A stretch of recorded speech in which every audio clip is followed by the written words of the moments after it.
Olá, caros ouvintes, e sejam bem-vindos a mais uma narração. Antes de começar, eu só quero pedir para você dar like no vídeo, se inscrever caso você ainda não seja inscrito e compartilha com qualquer pessoa ou grupo que você acha que pode gostar do vídeo. O canal tá crescendo bastante ultimamente e eu tô muito feliz de ver que vocês gostam do que eu tô fazendo, e eu quero trazer cada vez mais gente pro canal para eu continuar trazendo cada vez mais conteúdo para vocês. E se você quiser e puder dar uma ajuda extra, o meu Pix e os links do Apoia-se e do PayPal estão aí na tela, para você que quer se juntar à lista de apoiadores e dar aquela força extra pro canal. Muito obrigado e vamos ao vídeo.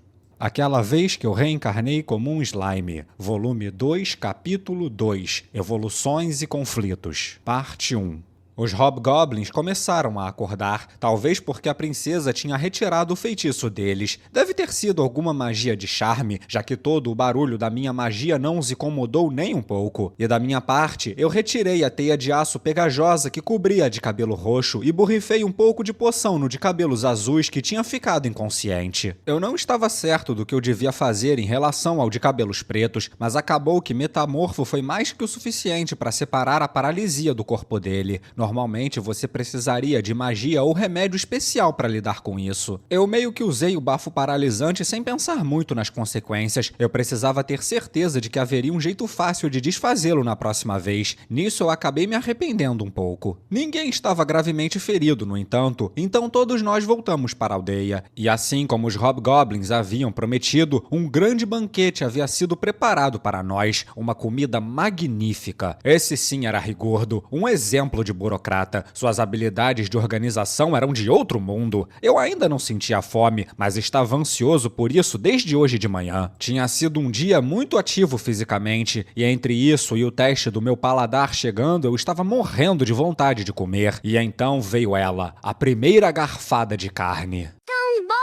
Era tão delicioso que eu achei que fosse chorar. Eu estava preocupado com o cheiro, mas eles haviam pego o suco de vários tipos de fruta para fazer o molho. A evolução para Hobgoblin também deve ter melhorado o paladar deles, e agora eles estavam experimentando com todo tipo de receita. Essa besta mágica era chamada de cervaca, não é? Bem, cozinhado era saboroso o suficiente, mesmo sem nenhum tempero extra, mas adicionando frutas à mistura proporcionava uma sensação muito diferente, muito envolvente no meu paladar, o que fez maravilhas para mascarar o sabor forte e amarrar tudo com um grande laço. Pelo menos foi assim que me explicaram Hirina, a Lord Goblin que supervisionava o nosso estoque de comida, e Haruna, a orgulhosa cozinheira. Eu segui suas sugestões enquanto limpava o prato, aproveitando a experiência que eu tinha sentido tanta falta nesses últimos tempos. Falando nisso, elas ficaram muito empolgadas quando eu dei o sal que eu tinha coletado a elas. Elas sabiam o que era, eu acho, mas tinham desistido de conseguir algum porque era muito caro por aqui. Eu suponho que para uma raça de goblins que só se preocupava com sobrevivência até agora, procurar por novos sabores não era uma prioridade muito alta. Mas bem, agora eles tinham o sal necessário para sua dieta de carne e não pensavam muito sobre isso. Eu os aconselhei a não exagerar no consumo de sal, no entanto, só por precaução. Eu não tinha certeza se monstros podiam sofrer de pressão alta para começar. A ogra de cabelo rosa fez uma contribuição surpreendente também. Ela parecia saber muito sobre ervas, aromatizantes e coisas do tipo, e trouxe algumas ervas selvagens que nós poderíamos usar para ocultar os odores mais desagradáveis da carne. Eu espero que isso compense um pouco a nossa grosseria. Ela disse enquanto os ajudava a coletar os ingredientes. Ela era uma criatura de alto nível e trabalhava rapidamente, deixando completamente para trás os Hobgoblins recém-evoluídos. A outra ogra, a de cabelos roxos, estava apenas comendo junto aos outros, no entanto. Talvez as ogras fêmeas não fossem só mandadas para a cozinha na sociedade deles, mas se fosse delicioso assim, eu não me importava com o gênero de quem cozinhasse. Não demorou muito para de cabelo rosa se dar bem com o resto das goblinas da aldeia. Eu tenho certeza que elas tinham tentado aprender o máximo que podiam com ela. Foi bom ter outra influência positiva nessa cidade. Bem, tudo está bem quando acaba bem, não é? O banquete de carne assada com o qual eu estava tão ansioso acabou sem nenhum problema, e nossos novos companheiros ficaram felizes em se juntar a nós enquanto bebíamos a noite toda. Decidimos nos sentar e discutir as coisas com os ogros no dia seguinte. Nós escolhemos a casa de madeira construída no topo da praça pública recém-queimada, no centro da aldeia. Mildo, o mais novo dos 3 irmãos anões, havia feito um ótimo trabalho elaborando-a a partir do esboço básico que eu desenhei e uma tábua tábua de madeira. Meu trabalho na vida anterior como empreiteiro me ajudou um pouco com isso, já que eu tinha as dimensões, fiz o melhor que pude com o carvão e madeira que eu tinha e o entreguei a ele. Foi o grande sábio e a liberdade que meu novo corpo proporcionava que tornou tudo isso possível. Além disso, as ferramentas de desenho que os anões trouxeram também ajudaram bastante. Com um pouco de esforço, você podia obter algo quase tão preciso quanto em um computador. Eu estava começando a sentir que podia criar até um arranha-céu em pouco tempo. Mildo também não teve problemas em entender o meu plano. Talvez meu desenho fosse mais fácil de entender do que qualquer outro convencional desse mundo. O que sinceramente fazia sentido. Os edifícios por aqui eram brincadeira de criança se comparados aos tipos que nós projetávamos lá na Terra. O reino de Duargo tinha uma arquitetura impressionante, com certeza, mas em termos de execução técnica eles ainda tinham um longo caminho a percorrer. Talvez nós tenhamos arranha-céus nessa praça algum dia. Era divertido pensar nisso. Mas isso não importa agora. Eu guiei os ogros para a sala de recepção da casa, olhando em volta para ter certeza de que tudo havia sido construído como eu ordenei. Eles humildemente seguiram atrás de mim, olhando ansiosamente pela casa como se fosse uma completa novidade. Não havia nenhuma decoração ainda, então eu não sei o que os encantou tanto, mas tanto faz. A sala de recepção tinha uma grande mesa com alguns bancos simples ao redor. Estávamos todos reunidos lá. Rigurd, os 4 Lordes Goblins e Kaijin, o anão, como mediador. Éramos 13 no total, contando comigo. Você se pergunta por que Rigurd e o resto estavam aqui? Bem, porque eu pensei que os ogros tinham coisas importantes para nos contar. Se estivesse acontecendo algo na floresta de Jura, isso chegaria a nós em breve. E eu não queria ser o único ponto de partida de todas as crises aqui. É como dizem, reine, mas não governe. Haruna então entrou, trazendo chá para todos. Ela fez uma reverência rápida quando terminou de nos servir e saiu da sala de recepção. Ainda era meio estranho para ela, mas ela estava começando a aprender algumas maneiras básicas. Um maravilhoso progresso. Eu levei o copo aos meus lábios. Era um pouco amargo, mas não desagradável. Eu geralmente não era tão exigente com esse tipo de coisa, mas o tão aguardado retorno do meu paladar talvez estivesse me deixando mais exigente. A amargura do chá verde brincou na minha língua um pouco, e eu também podia sentir o calor. Meu corpo tinha anulação de calor, eu acho, mas eu ainda podia sentir isso. Que coisa engraçada. Os ogros pareceram ter gostado também. Eu esperei eles terminarem para começar a falar. Eu comecei perguntando por que eles estavam lá em primeiro lugar, e eles disseram que estavam fugindo para se reagruparem e se reunirem. Isso por si só já era inquietante. Eu tinha a sensação de que essa conversa iria demorar um pouco. Se houvesse alguma força por aí que pudesse derrotar esses ogros, nós teríamos uma grande ameaça em nossas mãos. Eles eram criaturas de rank B, mesmo individualmente, e eu podia falar isso só pela batalha de ontem. E esses caras eram os melhores dos melhores. Mestres da floresta, a mais alta classe de monstros que você poderia encontrar por aqui, pelo que me disseram. Era melhor eu ouvi-los e ouvi-los com atenção. E para resumir a história dos ogros, houve uma guerra e os ogros perderam.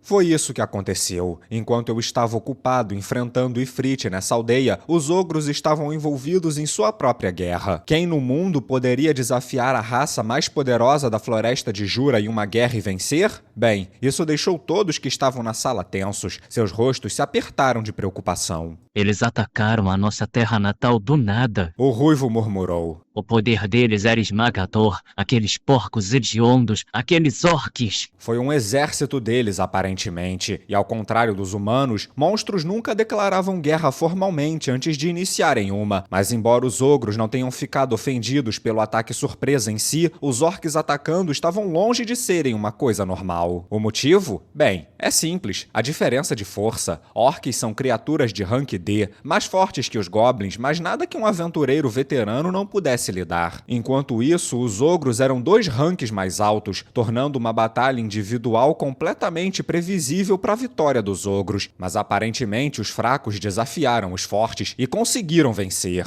Então eu decidi ir um pouco mais a fundo nessa história. A terra natal dos ogros era um pouco maior do que a nossa aldeia, um conjunto informal de clãs que juntos formavam um tipo de fortaleza que abrigava 300 deles. deles, tão poderoso quanto o exército de uma pequena nação. Em outras palavras, o equivalente a 3.000 soldados treinados, para o status de monstros de rank B-. Esses ogros viviam uma vida que poderia ser descrita como militarista. Os clãs realizavam batalhas de treinamento regularmente, ocasionalmente se juntando a esse ou aquele lado para auxiliar outras raças que entravam em conflito com seus vizinhos. Alguns dos clãs até mesmo deixaram suas marcas na história, formando a vanguarda de algum exército ou de outro de algum Lorde Demônio, e esses ogros eram descendentes deles. Em outras palavras, eles viviam como mercenários, e os ogros desse mundo estavam rapidamente destruindo a imagem que eu tinha dos meus romances de fantasia. Mas esse não era o problema aqui. Eles tinham sido derrotados por monstros que deveriam ser muito mais fracos do que eles, e parecia que eles ainda estavam em choque por isso nessa sala de recepção. Estávamos olhando para os únicos sobreviventes de um povoado inteiro. O Ruivo levou sua irmã, a princesa, para longe do lugar enquanto seu líder estava liderando uma equipe para defendê-los dos orques. Ela era uma nobre, afinal, um tipo de sacerdotisa dos ogros, e seu povo a colocava à frente de tudo em suas vidas. Se ao menos eu fosse mais forte. O Ruivo gemeu. A última coisa que ele viu foram os orques vestidos com armaduras negras dando o golpe final em seu líder. Um orque gigante que emitia uma aura misteriosa e uma outra figura que não se importava em esconder sua aura brutalmente escura. Um que vestia uma máscara que lembrava de um palhaço zangado. Era um dos nascidos da magia, eu tenho certeza disso. A sacerdotisa declarou. Um de alto nível, receio que você nunca tenha tido chance, meu irmão. De fato. O ancião acrescentou. Nós tiramos essas conclusões sobre você porque nós vimos aquele demônio em ação. Nós pensamos que você era um deles. Sério? O pequeno e fofo eu? Estar envolvido com uma aberração assassina dessas? O modo como eles disseram isso feriu um pouco o meu ego, mas novamente, eu estava usando a minha máscara lá atrás. Talvez fosse natural me associar a esse cara nascido da magia, então. Eu estava com a impressão de que esse nascido da magia pudesse ser qualquer monstro inteligente. Até ogros poderiam contar como nascidos da magia, mas se esse cara ultrapassava eles tanto, ele tinha que ser algo bem mais feroz. Eu sabia, por causa da nossa luta mais cedo, que nada era mais perigoso do que monstros com inteligência. Eles podiam usar magia com a facilidade de um mago humano e lidar com armas igualmente bem. Isso, combinado com sua força física sobre-humana, os tornava bem difíceis de combater. E quanto maior o nível do monstro, mais desastrosos os resultados poderiam ser. Seria seguro supor que nós estávamos lidando com um de rank A no mínimo, e isso eram más notícias. Ah, e só para deixar claro, goblins são uma sub-raça da humanidade, então as suas formas evoluídas de hobgoblin não contam como nascidos da magia. E então os ogros continuaram. Parecia que havia 3 outros orques com força equivalente ao de armadura negra. Os 4 lidaram rapidamente com os guerreiros de elite da fortaleza dos ogros, e o resto dos soldados orc invadiram o forte e começaram o massacre. Havia milhares deles, apenas uma estimativa da parte dos ogros, mas ainda era um número enorme. E o mais engraçado era que todos estavam vestidos com um tipo de armadura completa de placas que você esperaria que um soldado humano usasse como uniforme, como uma enorme onda de metal percorrendo a floresta. Se isso fosse verdade, deveria ser obra de mais do que simples orcs. Orcs eram um subtipo de humano também, mas eram tratados como monstros inferiores e de baixa inteligência, assim como os goblins. Não havia como eles conseguirem juntar fundos para abastecer um exército tão imenso e caro. Além disso, havia muitos monstros poderosos na floresta de Jura. Seria impossível para os orcs evitar atrair atenção no caminho até a fortaleza dos ogros. Parecia justo assumir que eles estavam conspirando com alguma nação, uma nação de humanos provavelmente, mas eu não conseguia entender o que eles queriam, e isso me preocupava. Se a força deles realmente era de milhares de soldados, eles provavelmente não iriam simplesmente parar com aquele local dos ogros. Eles provavelmente estavam almejando tomar toda a floresta de Jura nesse ritmo. Sabe, talvez eles estejam conspirando com um dos Lordes Demônio. Kaijin sugeriu. Lorde Demônio? O rosto de Shizu então passou pela minha mente, suas palavras finais ecoando por ela. Leon, o Lorde Demônio, o inimigo que eu tinha prometido derrotar. Será que era possível? Eu ainda não tinha certeza se poderia derrotar um Lorde Demônio. No entanto, de um modo geral, eu não achava que algum Lorde Demônio se importaria muito com essa floresta.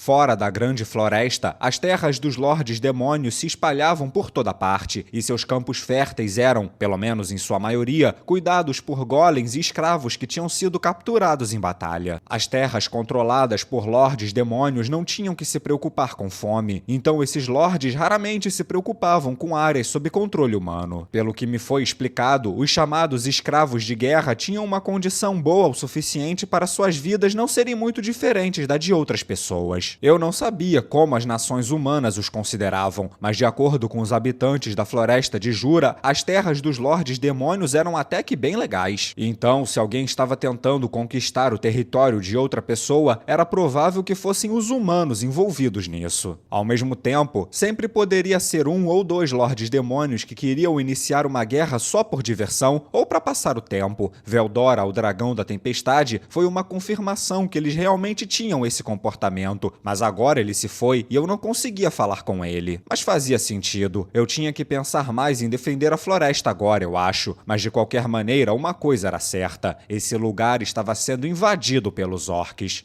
Mas então...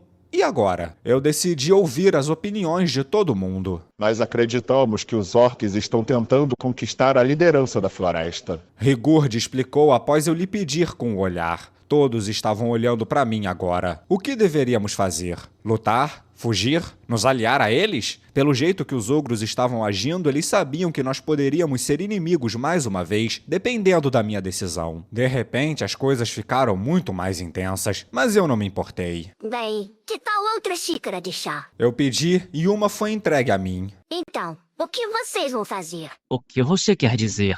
Eu quero dizer, quais são seus planos para o futuro? Vão fugir para poder lutar outro dia ou só se esconder em algum lugar? Porque se vocês estiverem planejando fugir, eu estava pensando se tem algum lugar em mente. Não é óbvio? Nós vamos restaurar nossa força e esperar uma abertura para desafiá-los de novo. Precisamente, precisamos vingar o nosso Lorde. Nós estamos praticamente impotentes agora, mas eu me recuso a deixar aqueles porcos de duas pernas viverem. Nós juramos seguir ao jovem mestre e à princesa.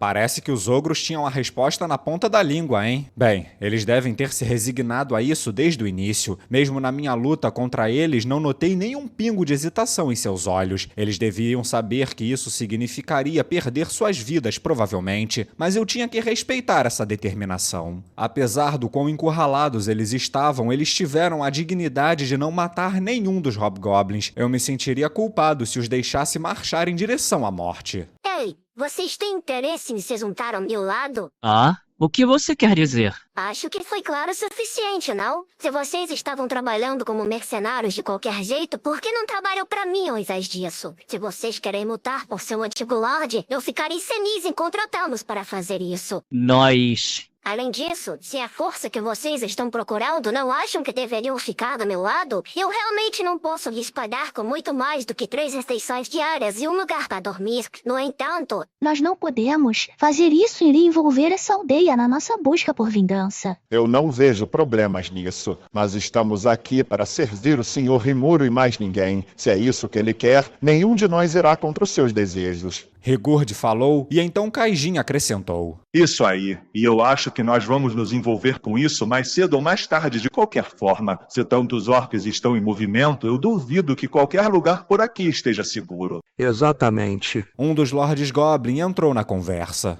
Um espião dos Homens Lagarto entrou em contato uma vez com a vila que eu costumava viver. Como goblins, nós éramos incapazes de entender o que ele queria na época, mas imagino que ele estava investigando novos movimentos, o que significa que esse lugar pode se tornar um campo de batalha no futuro. Seria melhor para todos nós se trabalharmos juntos. Todos pareciam estar de acordo. Não é como se um bando de goblins conseguisse fazer muito sozinho de qualquer forma. Se nós tínhamos uma horda de orcs vindo, precisaríamos do máximo de pessoas possível ao nosso lado. Certo. Se vocês concordarem em me servir, eu acho que também posso ser capaz de realizar os seus desejos. Como exatamente? É simples. Se vocês se juntarem a mim, eu prometo que lutarei ao lado de vocês se alguma coisa acontecer. Eu nunca abandono meus companheiros. E se me deixarem contratá-los, ficarei feliz em cooperar com vocês. Entendo. Então nós protegemos essa vila e em troca a vila nos protege. Não é uma proposta ruim. De fato, ela até muito boa. Nós poderíamos usar esse lugar como base para reunir as forças de resistência que vamos precisar contra os porcos. Exatamente. Mas vamos lutar de qualquer maneira. Você pode se juntar a nós também. E esse acordo duraria até o líder dos orcs ser derrotado? Parece perfeito pra mim. Você estará livre para fazer o que quiser assim que o problema com os orcs for resolvido. Você poderia trabalhar comigo para criar uma nação, sair em uma jornada, o que quer que você deseja. O que acha desse acordo? É muito bom, não é? O ogro ruivo pensou por alguns instantes, enquanto os outros permaneceram educadamente em silêncio. Eles deviam ter respeito por suas habilidades de decisão. Ele então fechou seus olhos e os abriu novamente. Muito bem. Nós serviremos sob sua liderança. Ele respondeu. Então foi esse o caminho que ele escolheu. Boa, foi uma grande ajuda para mim também. Conquistar os ogros pro nosso lado foi uma grande adição, na minha opinião. Eu imaginei que eles não fossem ficar irritados com a ideia de me servir como mercenários, e eu estava certo. Se nós tivéssemos que lidar com milhares de orcs, precisaríamos aumentar os nossos números rapidamente. Nós não tínhamos ideia de que tipo de força o exército orc possuía, então eu queria trabalhar o máximo possível. Pode ter sido estritamente por negócios, mas eles tinham jurado me seguir, e isso significava que nós éramos amigos agora. E se nós fôssemos amigos, eu precisaria que eles tivessem nomes de verdade, ou seria uma dor de cabeça. Certo, então me deixem dar nomes a vocês. Ah, que? O que vocês acham? Eu disse que quero dar nomes a vocês. É chato não ter um, não é? Não, não é isso. É que nós já conseguimos nos comunicar uns com os outros bem o suficiente, então... De fato, humanos podem ter nomes, certamente, mas nós monstros temos pouca necessidade para eles. O quê? Não seja estúpido. Eu não me importa se você acha que não precisa deles ou qualquer coisa do tipo. Eu estou dizendo que eu preciso deles, porque caso contrário, é bem desconfortável chamar sua atenção. Entenderam? Sim, mas... Por favor, espere um momento. A ogra de cabelo rosa falou. Dar um nome pode ser uma manobra muito arriscada. Seria melhor começar com os de rank mais alto primeiro. Arriscado? Tipo, como usar muita magia e acabar caindo no sono? Bem, eu vou ficar bem desde que eu não tente nomear uma aldeia inteira de uma vez só, certo? Só tem 6 deles aqui, isso deve ser o suficiente. Não vai ser problema nenhum. Não precisa se preocupar. Eu disse, ignorando os avisos da de cabelo rosa. Vai dar tudo certo. Bem, hora de pensar em alguns nomes então. Os ogros ainda pareciam hesitantes, mas pro inferno com as dúvidas deles. Vamos andar logo com isso. Eu estava realmente animado dessa vez. Os ogros tiveram a gentileza de ter cabelos de cores diferentes, o que me ajudou a ter uma ideia. O de cabelos vermelhos se tornou Benimaru, um nome que significa círculo vermelho e geralmente é associado a samurais dos tempos antigos. Era um nome viril que parecia uma boa combinação com ele no geral. A princesa se tornou Shuna, que significa planta escarlate. Ela tinha cabelo rosa e sabia muito sobre ervas e coisas do tipo. Parecia certo. O de cabelos brancos se tornou Hakurão, ancião branco. O motivo era óbvio, considerando sua aparência. O de cabelos azuis se tornou Souei, ou Sombra Azul, graças a seu ataque furtivo que quase me acertou. Se ele tivesse mirado em qualquer outra pessoa, poderia ter sido muito perigoso. A de cabelos roxos se tornou Xion, ou Jardim Violeta, porque o modo que seu rabo de cavalo se destacava me lembrava uma flor. E finalmente, o de cabelos pretos se tornou Kurobi. Basicamente significava preto, mas com um toque meio country. Isso parecia combinar com ele. Grosseiro, não refinado, mas ainda assim agradável. Eu fiquei muito satisfeito com as minhas escolhas. Elas vieram em minha mente quase que imediatamente, como uma revelação divina ou algo assim. Mas enquanto eu estava me parabenizando, comecei a me sentir esgotado. Espera um minuto. O quê? Quando eu me dei conta, já era tarde demais. Eu estava de volta ao modo de suspensão. Ei, por que nomear só 6 pessoas esgotou minha magia desse jeito? Eu pensei enquanto voltava à minha forma de slime, incapaz de controlar o meu corpo. O quê? Um slime? Você era um slime esse tempo todo? Eu estava fraco demais para responder. Isso aparentemente alarmou muito os ogros. Eles caíram no chão, parecendo tão exaustos quanto eu pela cerimônia. O que está acontecendo aqui? Bem, eu não teria minha resposta até minha magia ser recarregada.